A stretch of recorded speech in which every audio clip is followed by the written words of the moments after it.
None of that does any good if you change the size of heading 1. Because when you set the size to be a percentage, all it's doing is the math in the field to figure out what 75% of 70 points is. And if I move out of there, it still sets it as a new number, 52.5. This is not going to stay 75% of heading 1.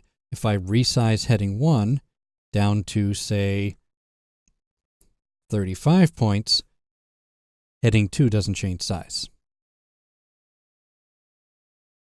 Let me undo all that.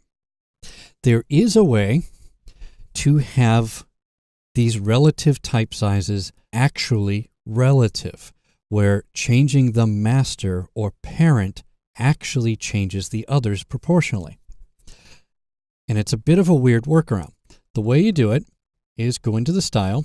Again, make sure there's the based on the parent, so heading 1 is our parent. Then go to Advanced Character Formats. The horizontal scale is 100 by 100. Set that to 75 by 75. Click OK.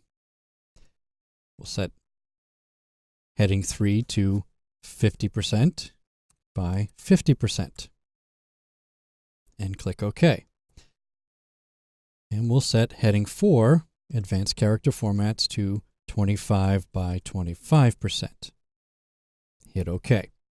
Now, as I edit heading 1, since they're all based on heading 1 and they're using the scale percentage of heading 1, which is 100%, if I change this to 100 points and tab, they all get bigger.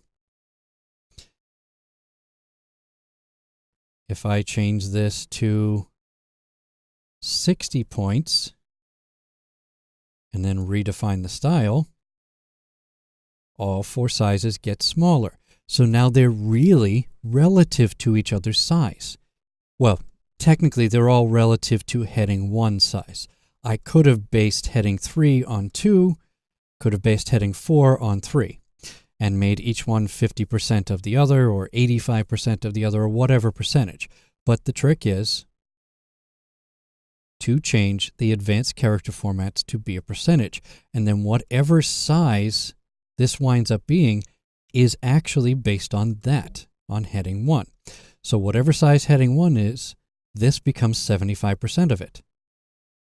And this becomes 50% of it. And this becomes 25% of it.